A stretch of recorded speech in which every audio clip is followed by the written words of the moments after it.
নমস্কার বন্ধুরা, কেমন আছেন সবাই? সুপ্রিয়া লাইফস্টাইল চ্যানেলে আপনাদের স্বাগত।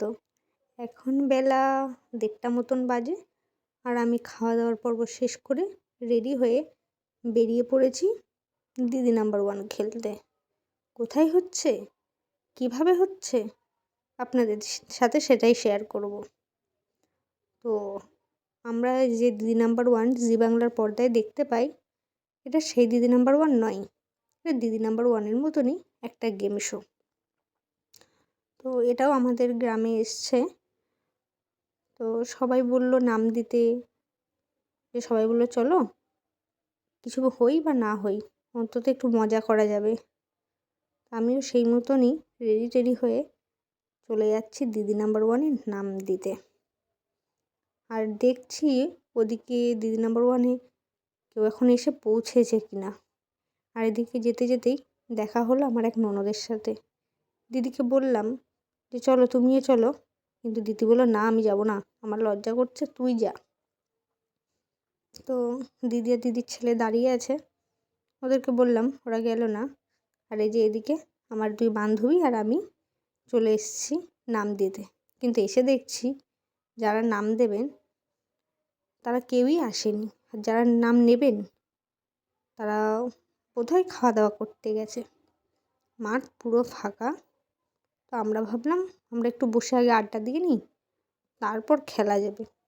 প্রথমে তো মনেই হচ্ছিল না যে খেলার জন্য কেউ হবে, কিন্তু বন্ধুরা কি বলবো, পরে এই এত বড় মাঠটাতে লোকই ধরছিল না।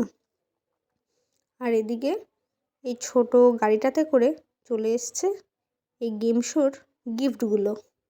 এখানে কিছু গিফট আগে নামিয়েছে আর কিছু গিফট পরে নামিয়েছিল। এখানে আমার মা কাকিমা ওদেরও নাম দিয়ে দিয়েছিলাম। ওরা তো বলছে আমাদের বয়স হয়ে গেছে, আমরা কি পারবো? না না, আমরা বাবা পারবো না। কিন্তু তাহলেও ওরা খেলেছিল। এই যে আমার কাকার ছেলে, খুব ছোট, শুধু ঘুরতে ভালোবাসে, ও চলে এসেছে। আর এই যে আমার দাদার মেয়ে, ও ওর জেঠিমার কোলে মার সাথে খেলা দেখতে এসছে। আর এদিকে আমাদের তো ভয়তে হয়ে যাচ্ছে যে আমরা কোনো দিন খেলিনি, কীভাবে খেলবো, যদি না পারি তাহলে কি হবে। আর এই যে এদিকে প্রথম খেলা ছিল শাড়ি ভাঁজ করা।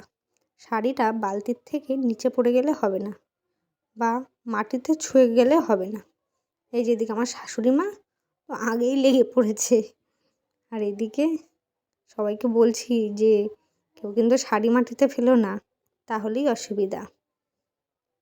ওই যে আমার কাকিমাও শাড়ি ভাঁজ করতে ব্যস্ত। আমি তো প্রথম রাউন্ডেই আউট হয়ে গেছি, কারণ সিল্কের শাড়ি বুঝতে পারিনি, শাড়িটা মাটি ছুঁয়ে গেছিলো, আর প্রথমেই ডিসকোয়ালিফাই হয়ে গেছি। কিন্তু আমি হেরেছি তো কী হয়েছে, আরও অন্যান্যরাও তো খেলছে, তাদের খেলাটাই নিশ্চয়ই আনন্দ উপভোগ করব। কি বন্ধুরা, এটাই তো করা উচিত। আপনাদের মতে কি বলে আমায় কমেন্টস করে জানাবেন, কিন্তু কমেন্টস করে জানালে খুব খুশি হব। এদিকে কাকিমা, বৌদি, পাড়ার অনেকেও, চেনাও আছে অচেনাও আছে, তাদের খেলা দেখতে কিন্তু বেশ লাগছে। আর আমার কাকিমা শাড়ি গুছিয়ে নিয়ে এই যে আগেই গিয়ে লাইনে দাঁড়িয়েছে। বেশ ভালো লাগছে যে আমি পারিনি, কিন্তু আমার কাকিমা তো পেরেছে। আমার শাশুড়ি মাও পেরেছিল, কিন্তু শাশুড়ি মা সেকেন্ড রাউন্ডে আউট হয়ে গেছিল। তো এই খেলাগুলোর পরে আরও বিভিন্ন ধরনের খেলা ছিল। এই যে মিউজিক বল, আমার তো যখনই বলটা হাতে দিচ্ছে আমার শুধু মনে হচ্ছে আমি বুঝি এই আউট হয়ে গেলাম। আমার মাও এই খেলাতে অংশগ্রহণ করেছিল। এটা ভেবেই ভালো লাগছিল যে পারুক বা না পারুক, খেলায় সাহস করে এগিয়ে তো এসেছে। তো বন্ধুরা, আমার ভিডিওটা আপনাদের কেমন লাগলো প্লিজ আমাকে কমেন্টস করে জানাবেন। ভালো লাগলে একটা লাইক আর ভিডিওটা শেয়ার করে দেবেন। আমার ভিডিওটা দেখার জন্য আপনাদের অনেক অনেক ধন্যবাদ।